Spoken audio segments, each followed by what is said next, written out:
Fantastic, fantastic. There was a particular guy that gave Peter Thiel some money in the starting of his business.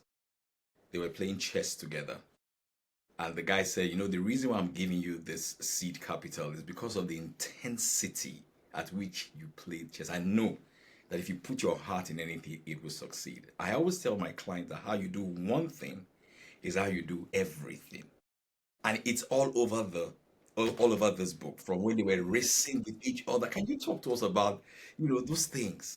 Yeah, that's a really good insight. And I didn't really, I hadn't made that connection directly. I mean, I had obviously interviewed this person.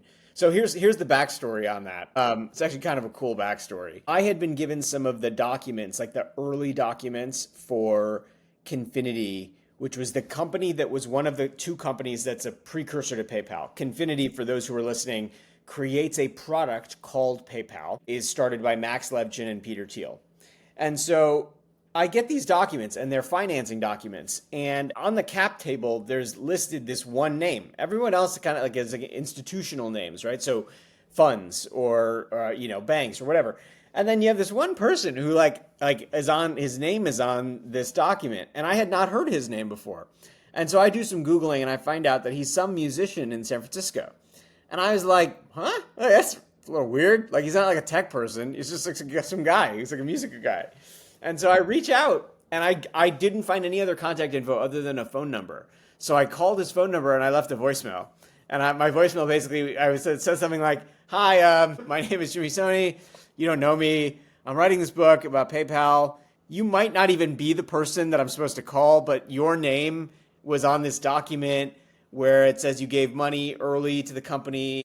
And if it's you, I would love to talk to you about it and like why you invested and all that stuff. So if you could give me a call back. And I think it was like, it didn't take him that long, like 10, 15 minutes. He called me back, which I was not expecting. Right.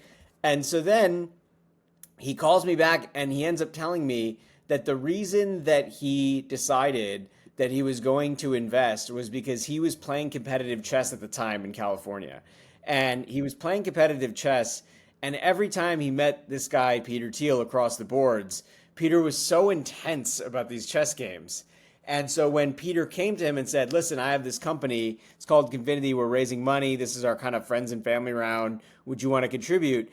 He said, he didn't tell Peter this, he told me this. He said, the reason that I invested, because it was a substantial amount of money, he said, but I did it right away. He goes, because when I played chess against this guy, he was merciless. That was the word he used. I think it was merciless. He was merciless in his style of play. So I knew that he would be successful in anything he put his mind to.